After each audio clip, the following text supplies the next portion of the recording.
La Universidad Autónoma del Estado de Hidalgo, su patronato universitario a través de la División de Extensión de la Cultura, le dan la más cordial bienvenida a la edición 33 de la Feria Universitaria del Libro 2020 en su modalidad virtual.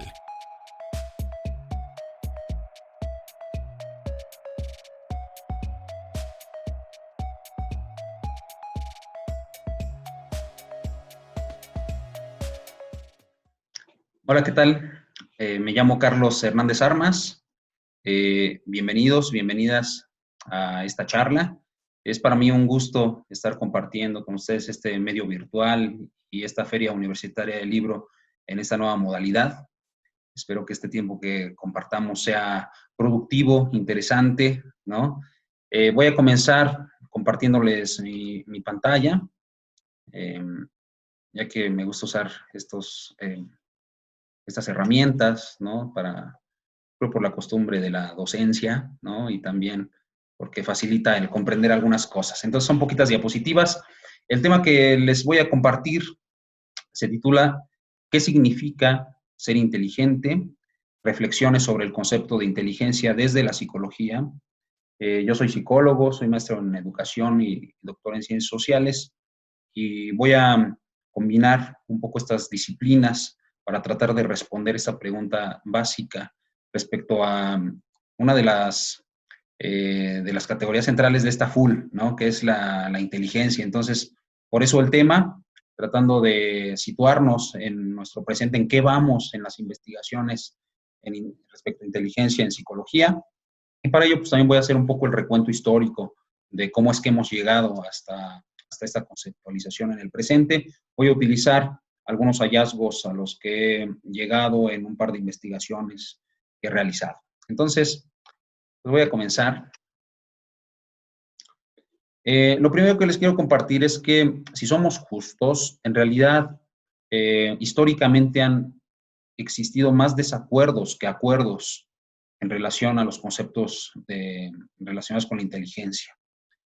Eh, Tradicionalmente se consideraba inteligente a quien presentaba ciertas características académicas, ¿no? El que sacaba dieces en la escuela, quien se podía aplicar a la normatividad escolar, a quien era puntual, a quien iba presentable según la normatividad de las instituciones, quien sacaba dieces, por lo tanto, pues era inteligente, quien reprobaba las materias no lo era.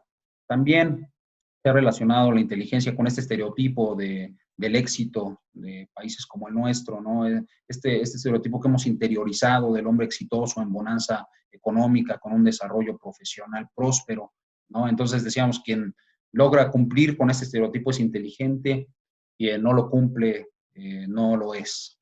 Sin embargo, pues empezó a haber muchas críticas, como esperado, empezamos a darnos cuenta de que en realidad era más etiquetante que productivo el hacer este tipo de separaciones entre las personas, y además que muchas personas pues quedábamos fuera de esos estereotipos.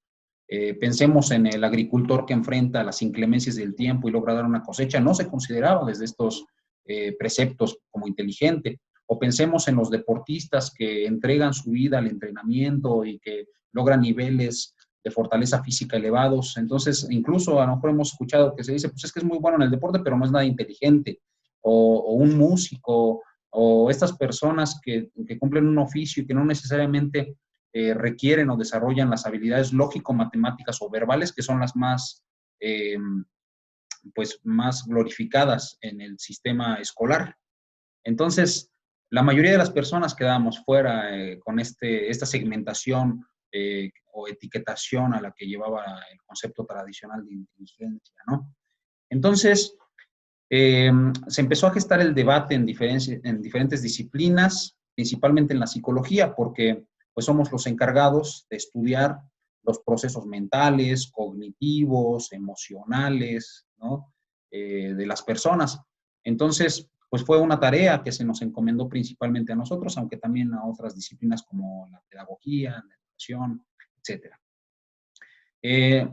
Para comenzar, les quiero compartir que la psicología no siempre fue una ciencia.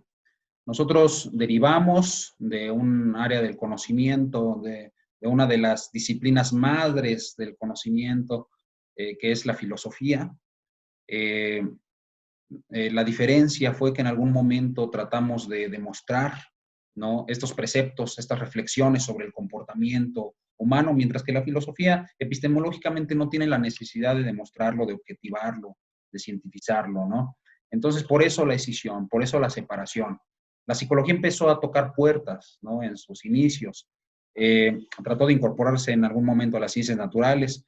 Mucho de lo que nosotros utilizamos pues viene de la medicina, principalmente en la psicología clínica, ¿no? Los primeros representantes de la psicología fueron médicos, psiquiatras, neurólogos. En algún momento también hubo un derivado de la psicología, un área especial que es la psicología social, que más bien empató, se unió con las ciencias sociales, ¿no?, como la sociología, la antropología. En algún área también, en cierta parte de la psicología, pues ha sido catalogada como dentro de las ciencias de humanidades, ¿no? Es con quien más ha encontrado coincidencia en sus objetos de estudio. Pero como fuera estos caminos distintos que se presentaron ante la psicología, pues buscó convertirse en una ciencia. ¿Qué implica una ciencia? Pues precisamente llevar un procedimiento que demuestre, que falsee los resultados con tal de que se vuelvan universales, objetivos, tangibles, ¿no? Entonces, en este esfuerzo que estaba desarrollando la psicología, pensemos principalmente a inicios del siglo XX, apareció un área, una fortaleza, ¿no?, de la psicología, que fue la psicometría. Anteriormente de esta etapa, se consideraba que los procesos psicológicos, como las emociones, los pensamientos, la memoria, etcétera, etcétera, eran fenómenos que suceden en nuestro mundo interno. Por lo tanto, los podíamos sentir, percibir, pero no los podíamos demostrar, ¿sí? Por lo tanto, no los podíamos cuantificar, no los podíamos registrar, no los podíamos medir. Sin embargo, la psicometría y también un área de la psicología que se llama conductismo, contradijeron esto y dijeron, no es verdad, porque se siente el sentimiento, sí, en el mundo interno, pero también se manifiesta de alguna forma por medio de reacciones fisiológicas o de conductas. Y esas conductas sí pueden ser medibles, registrables, sí pueden falsearse, sí pueden ponerse a prueba, pueden llevar un procedimiento científico. Entonces, la psicometría lo que trató de hacer es medir, darle un número, ¿sí?, a estos fenómenos psicológicos. Es de aquí de donde salen todos estos tests que conocemos, las pruebas psicológicas. Y ojo, no le estoy hablando de las pruebas psicológicas del Facebook, de qué personaje de tal serie eres o qué sopa maruchan eres, sino son instrumentos que han llevado precisamente un procedimiento de estandarización, de búsqueda de la validez, de la confiabilidad, con tal de que nos arrojen resultados que tengan que ver con la realidad, ¿no?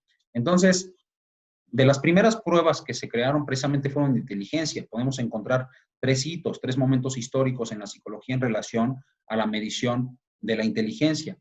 El primer momento importante pues fueron las pruebas de Binet y Simon, ¿no? Por ahí de 1905, ya tiene otras versiones sus pruebas, pero ellos fueron los primeros en acuñar el término precisamente de coeficiente intelectual, que es el que durante mucho tiempo se ha mantenido para explicar la inteligencia científicamente, ¿no?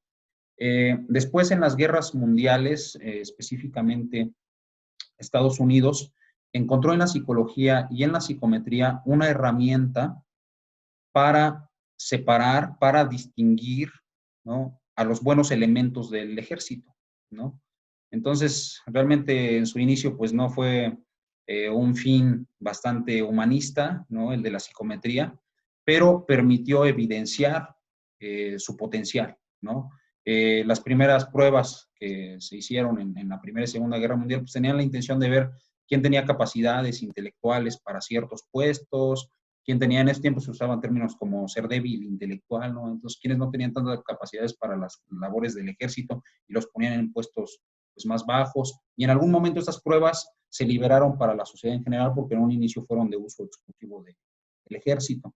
Y otro hito, pues ya fueron estas escalas que precisamente afinaron, ¿no?, sus objetivos, sus procedimientos para medir la inteligencia.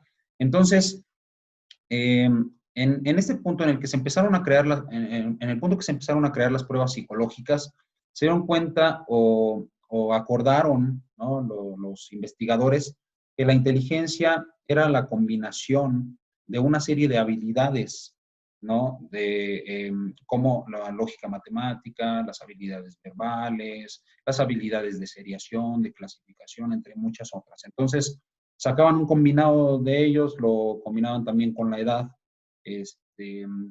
cronológica de la persona y sacaban el famoso CEI. Pero siguieron las discusiones, ¿no? Así de, ¿será suficiente una prueba para saber qué tan inteligente es una persona? Y luego también empezaron a haber contradicciones. Encontraban que personas que salían con un coeficiente intelectual elevadísimo, en la práctica, pues, se les dificultaba salir adelante en ciertas problemáticas. O también personas que en la práctica, en la vida cotidiana, resolvían muy bien las situaciones de la vida, pero podían reprobar estas pruebas psicológicas. Entonces empezó a surgir la duda de que si no estaba repitiendo el mismo patrón que anteriormente o el mismo error que había sucedido anteriormente en la concepción tradicional de la inteligencia, en la que el que sacaba 10 era inteligente, ¿no? Entonces, pasaron los años, hubo un simposio en los años 20, pero en 1986 ya había suficiente material de investigación, suficientes pruebas psicológicas, la escala de Wechsler, que es la que mencioné anteriormente, ya se había popularizado en el mundo, todos querían saber qué tan inteligentes eran, pero como vieron los especialistas que había más desacuerdos que acuerdos, pues se unieron en un simposio internacional en 1986 y dijeron, mire, para empezar, vamos a definir qué es inteligencia. Porque ya de tantas definiciones ya ni sabemos qué es ser inteligente, ¿no? Entonces, se sacaron listados de definiciones, hubo 24 ponentes y siguieron pues, contraposiciones en las definiciones, pero dentro de toda esta maraña de información se encontraron puntos en común. Y les pongo aquí solamente un par de los principales para definir lo que es inteligencia. Entonces, ¿qué es la inteligencia en ese momento de la psicología, después de toda esta historia que les platico?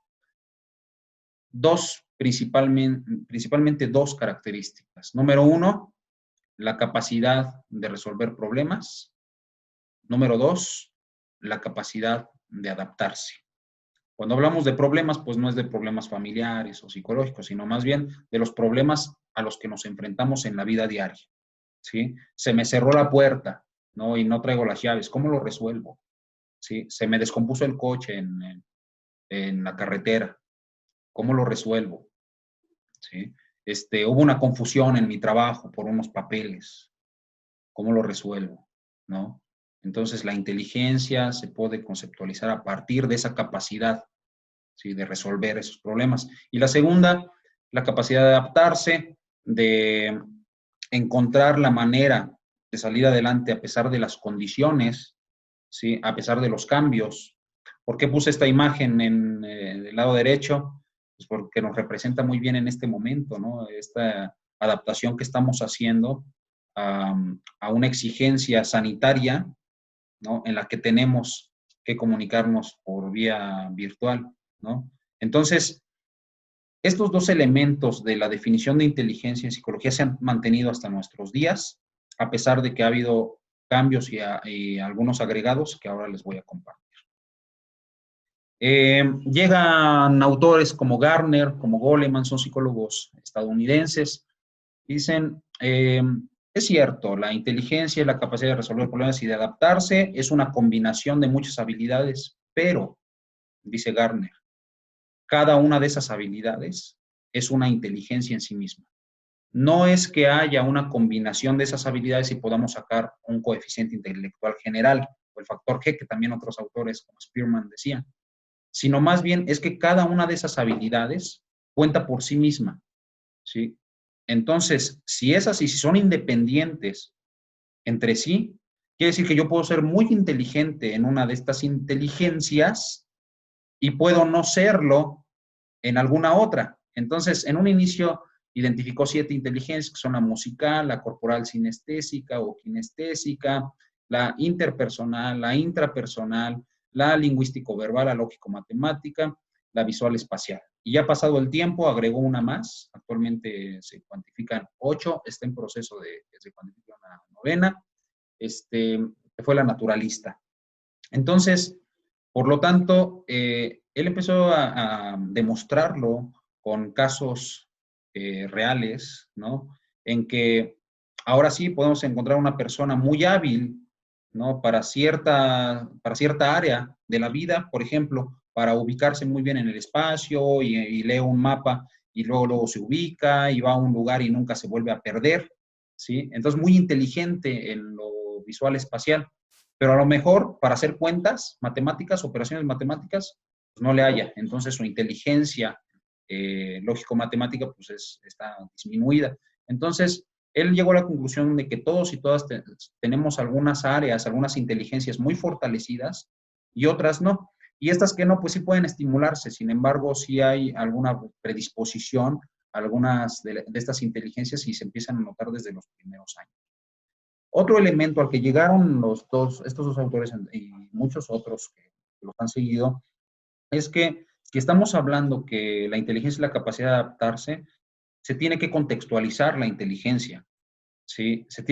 Nos tenemos que ubicar en las condiciones particulares de la persona que estamos tratando de identificar su nivel de inteligencia. Por lo tanto, regresemos en nuestra mente a la diapositiva en que estaba esa diversidad de personas. Es igual de inteligente el agricultor que resuelve, ¿sí?, cómo contrarrestar los efectos de una plaga, que el astronauta que está haciendo cálculos matemáticos en la NASA. ¿Sí? ¿Por qué? Porque son dos necesidades distintas en su contexto. ¿Sí? Porque son dos problemáticas distintas las que están enfrentando. Entonces, si quisiéramos medir con una regla universal las capacidades, las habilidades de todas las personas del mundo, entraríamos en esas contradicciones, ¿no? Por ejemplo, Michael Jordan seguramente es una de las personas más inteligentes que ha habido en lo corporal sinestésico. ¿Quién sabe qué habilidades tendrá en lo verbal, por ejemplo, o en lo intrapersonal? Pero tiene evidentemente sus capacidades físicas muy desarrolladas y esa es una manera de ser inteligente. La complementación de Goleman fue que no solamente tiene que ver con resolver problemas prácticos de la vida diaria, sino que también hay fenómenos emocionales que evidencian nuestra habilidad precisamente, nuestra inteligencia. Nuestras resoluciones, nuestra toma de decisiones depende de cómo nos sentimos, ¿no? De cómo se combinan nuestras emociones. Por lo tanto, si estas emociones están en un estado de desequilibrio, están en un estado de contradicción, seguramente la toma de decisiones que tiene que ver precisamente con esta capacidad de adaptarnos y de resolver problemas, pues lo va a hacer de una manera inadecuada. Entonces, por lo tanto, hay una correlación directa entre nuestra inteligencia práctica, lo que hacemos todos los días, y también en nuestro estado emocional. Entonces, los dos están todavía vivos, estos dos psicólogos, estos investigadores, son las corrientes, ¿no?, que están ahorita en boga y en esto vamos, ¿no?, en la psicología. Ahora, ya que identificamos qué es ser inteligente, cuáles podrían ser unas definiciones comunes dentro de todas estas posturas que ha habido alrededor de la inteligencia, viene la siguiente pregunta. ¿Qué nos hace inteligentes? ¿Cómo nos volvemos inteligentes? ¿De qué depende? ¿No? Entonces, han surgido muchas preguntas, ¿no?, muchas hipótesis respecto a esto. ¿Será el entorno? ¿Sí? Es decir, ¿en dónde crecemos? ¿En dónde estudiamos? ¿Con quién nos juntamos? ¿Será nuestra cultura? ¿No? Sí, porque si hablamos de adaptación y hablamos de resolución de problemas, ¿qué problemas, sí, nos impone o a qué problemas nos enfrenta nuestra cultura? ¿Será una carga genética? ¿Habrá una predisposición de que si mis padres son inteligentes, desde la conceptualización que ya les compartí, yo también lo sea? Y si mis padres no lo son, seguramente no lograré serlo. Y esto tiene relación, ¿será con la familia? ¿Tendrá que ver con la familia con la que crezco? ¿Tendrá que ver con la educación? Es decir, si voy a una escuela particular, si voy a una escuela pública, si recibo clases extras, ¿no? ¿Tendrá que ver con mis emociones únicamente? tendrá que ver con que haga ejercicios mentales, cognitivos, emocionales, intrapersonales, etcétera, etcétera, para que desarrolle estas inteligencias. La respuesta, pues es que es una combinación de esos factores y muchos más. Fíjense que para responderlo, pues nuevamente empezaron a haber ramificaciones y contradicciones. Por mencionarles un par de ejemplos, ha habido estudios con gemelos que al nacer, inmediatamente después de nacer, son separados y son criados por familias diferentes entre sí, en lugares distintos. Y uno podría defender la noción de que la carga genética va a hacer que sean igual de inteligentes, desde esta concepción amplia que les acabo de decir de la inteligencia. Sin embargo, se ha encontrado en estos estudios que son muy distintos y que algunos desarrollan habilidades en ciertas áreas y el otro gemelo en otras, y que algunos como que se atrofian ciertas áreas, ¿no? Entonces, eso podría ser contundente respecto a que la sociedad, el grupo con el que se desarrolla, es lo que define la inteligencia. Sin embargo, también hay otros estudios en los que personas que no cuentan con un entorno social favorable, que no crecen en condiciones que favorecerían la inteligencia y son muy inteligentes. Y entonces ahí otra vez surge la incógnita. Entonces, ¿qué es lo que nos hace inteligentes? ¿Será el medio? ¿Será su carga genética? ¿Qué es lo que hace que una persona que no cuenta con estimulación, ¿no?, adecuada en estas inteligencias se vuelva inteligente y salga adelante? Entonces, aquí les comparto algunas reflexiones, algunos hallazgos que obtuve en un par de investigaciones. La primera es de mi tesis de maestría, ¿no? Me voy a enfocar muy específicamente en el punto de la inteligencia. El segundo fue un proyecto de investigación que realizamos con los niños que nacen y crecen en la prisión, ¿no?, en los cerezos, que se derivó posteriormente en otro tipo de estudios para mi tesis del doctorado. Entonces, algunas reflexiones. Miren, en la primera investigación, que tiene este nombre tan largo, lo que traté de identificar es qué tanto determina, qué efecto tiene el hábito de lectura como lectores, ¿sí? La literatura como lectores, pero también como creadores, es decir, como escritores, en la inteligencia de las personas, ¿sí? En la inteligencia y también otras habilidades, como la habilidad intercultural, la responsabilidad ética,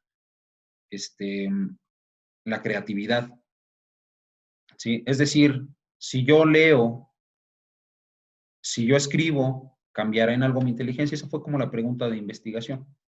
La segunda, en su primera etapa, lo que trató de identificar es qué efectos podría tener un entorno tan negativo como es la prisión en el desarrollo de estos niños y niñas en diferentes áreas, incluyendo la inteligencia.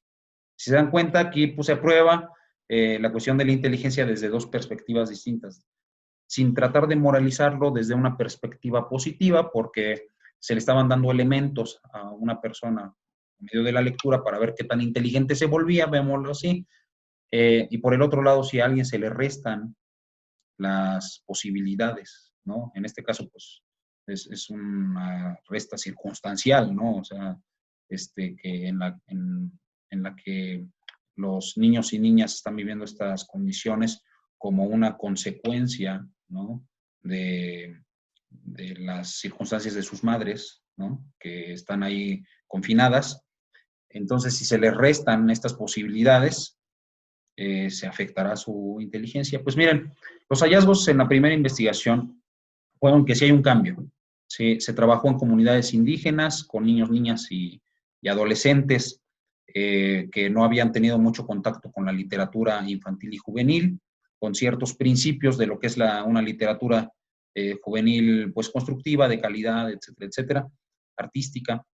Entonces, se aplicaron pruebas de inteligencia, se utilizó un test que se llama Merrill, se hicieron mediciones antes de un proceso de hábito de la lectura, ¿no?, de implantación del hábito de la lectura, y al final, ¿qué creen? Que sí hubo modificación. Sí hubo un contraste entre el antes y el después, Y, repito, no solamente en esta noción cerrada de la inteligencia en cuanto a habilidades verbales, sus capacidades de abstracción, las cuales sí se evidenciaron cambios, pero no tuvo la intención de centrarnos únicamente en esas capacidades, sino más bien qué tan crítico se volvía su pensamiento, qué tan ética se volvía su socialización, cómo interiorizaban sus capacidades interculturales, entre otras cosas.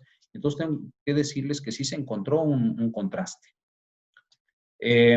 Por el otro lado, en la segunda investigación, se podría suponer lo contrario, ¿no? Se podría suponer que un niño que ha estado privado del conocer el exterior, del conocer la calle, conocer a otros niños y niñas, un parque, los libros, los carros, los animales, podría estar con una afectación profunda, ¿no? En sus capacidades de inteligencia. Y hay investigaciones previas que como que se perfilaban a eso, ¿sí? A pensar que el ambiente criminógeno podría atrofiarles algunas capacidades. En la primera etapa de la investigación se aplicaron pruebas de inteligencia también. ¿Y qué creen que la sorpresa fue? Que los niños y niñas desarrollaban algunas de estas habilidades, por ejemplo, la kinestésica, en un nivel, en algunos casos, incluso superior a los niños y niñas que se usaron como grupo de control en el exterior. Al egreso de estos niños y niñas también había ciertas expectativas, que es lo que más trabajé en la segunda parte de la investigación. Había ciertas expectativas a que hubiera algún tipo de daño, ¿no? Por haber crecido en la cárcel. Y se sustentaban estas expectativas negativas en una serie de reacciones fisiológicas de inadaptación, ¿no? De inadaptación física, como que les afectaba mucho el ruido, como que no podían socializarlo luego con otros niños y niñas. Entonces había investigaciones que sustentaban en eso. Sin embargo, ¿qué creen? Que los niños, después de un tiempo, eran capaces de adaptarse a las condiciones del exterior. Y ahora vienen las reflexiones. Entonces, ¿sí te afecta tu entorno o no? En la primera investigación podemos reflexionar que cuando se facilitan ciertas herramientas, en este caso a los niños, niñas y adolescentes, sí se pueden potenciar ciertas habilidades que no se tengan desarrolladas, ¿no? Y eso les lleva, desde el concepto general de inteligencia, a ser más capaces de resolver situaciones de su entorno. Conclusión, herramientas como la lectura sí te vuelven más inteligente. Número 2, aquí estamos viendo la contraparte, no se les brindaron las herramientas para desarrollarlo y la pregunta sería entonces, ¿por qué se volvieron inteligentes? Veámoslo así. Tenemos que remitirnos al segundo elemento de la definición de la inteligencia, que es la capacidad de adaptarse. Si pensamos en personas que tengan un reto de adaptación y de cambio y de circunstancias adversas, pues seguramente las personas privadas de su libertad son las que más se enfrentan a estas circunstancias. Entonces, ¿por qué los niños tienen alta capacidad de adaptarse? Porque su medio les ha exigido potenciar esa habilidad. ¿Sí? El no saber bien qué es lo que se va a comer, no saber bien cómo va a ser el lugar en donde se va a vivir, no saber bien qué es lo que les espera afuera, ¿no? Entonces, potencia estas capacidades de adaptación, ¿no? Si lo ponemos en un plano general, el ejercitar las habilidades potencia dichas habilidades. Si las circunstancias son adversas, se van a potenciar las habilidades. Entre más sean adversas las circunstancias, más se potencian las habilidades, y eso fue parte de lo que nos enseñó esta investigación. Entonces, podemos llegar a algunas conclusiones respecto a la inteligencia, combinando los conceptos que les compartí al inicio con los hallazgos de esas investigaciones. Número 1, la inteligencia no es una inteligencia, no es solamente una. Ya en lo que vamos en este momento, en las posturas de la psicología, es que son una serie de habilidades, pero cada una de ellas puede ser considerada en sí misma como una manifestación de inteligencia, que es independiente a las demás. Es decir, podemos ser inteligentes en algo y no serlo en otra área. Número 2, las inteligencias son solo una de las capacidades que podemos desarrollar, ya que hay muchas otras que se salen del intelecto, de lo verbal, de lo intrapsíquico. Elementos como el bienestar, el éxito, la paz, no dependen únicamente de qué tan inteligentes seamos en alguna de estas áreas. Número 3, la inteligencia depende de múltiples factores, no hay fórmulas exactas, no hay caminos que podamos recorrer todos para volvernos más inteligentes. Y aquí algo también importante que mencionar es que la preponderación de la inteligencia como una habilidad muy importante, como algo que tenemos que aspirar, en algunos momentos la ha sobrevalorado, ¿no? En algunos momentos pensamos que lo más importante de nuestras capacidades es ser inteligentes, y entonces como que buscamos los factores que puedan potenciarla, como si esto resolviera la existencia, ¿no? Precisamente la aportación de Gardner, de Goleman, ha sido decir, es que ¿de qué te sirve el ser muy inteligente si, por ejemplo, no tienes capacidades o habilidades éticas, ¿no? De qué te sirve, imagina, piensa en alguien que pueda resolver una fórmula para hacer un explosivo, ¿no? Y no tiene características éticas, pues vaya a afectar a la gente, por mencionar algo, ¿no? Entonces, el preponderar la inteligencia como un valor único, ¿no? Que tenemos que perseguir y que tenemos que anhelar, nos impide el valorar otro tipo de habilidades como precisamente el pensamiento crítico, la responsabilidad, etcétera, etcétera. Y por último, este es un poquito más complejo, pero fue uno de los hallazgos que hice en la segunda parte de esta investigación que les decía, con personas privadas de su libertad. Nos dimos cuenta que la afectación que tenían estas personas, estos niños, niñas que habían crecido confinados, privados de su libertad, nos dimos cuenta que sus capacidades no estaban mermadas, que no había una afectación psicológica por haber estado allí, sino más bien que podría haber una afectación debido a las expectativas negativas que se tenían hacia ellos. El pensar de manera anticipada que una persona va a fracasar, de alguna manera puede orillarla a su fracaso. ¿Sí? Este es un tema súper amplísimo, pero me gustaría así como acotar que la inteligencia también puede verse mermada porque alguien espere que no seas inteligente. ¿Sí? Si yo espero que no seas inteligente y estoy en comunión con muchas personas que no esperamos que seas inteligente, por tus circunstancias de vida, por dónde creciste, por dónde vas a la escuela, eso en sí mismo es una fuerza social que te puede predisponer a que no desarrolles alguna de estas habilidades. Por lo tanto, debemos tener mucho cuidado con las expectativas que manifestamos hacia las demás personas y también estar conscientes de que las expectativas que los demás tienen hacia nosotros pueden tener una influencia negativa, por lo tanto tenemos que encontrar las maneras de neutralizarlo. ¿Sí? Como se halló en esta investigación, hay técnicas para poder neutralizar incluso lo negativo que se espere de uno mismo. En este caso, pues relacionándolo con la inteligencia. Y bueno, para terminar, les dejo aquí una frase que, bueno, con todas las críticas que podamos, aquí nos podríamos tardar un buen rato hablando de críticas sobre el autor, ¿no? Jodorowsky, pero esta frase tiene mucho que ver con lo último que les dije en las conclusiones. Un gramo de bondad vale más que una tonelada de intelecto. Y con esto termino esta reflexión sobre la inteligencia. Aquí hay algunas referencias, las cuales les puedo compartir también. Y ahí están mis datos de contacto.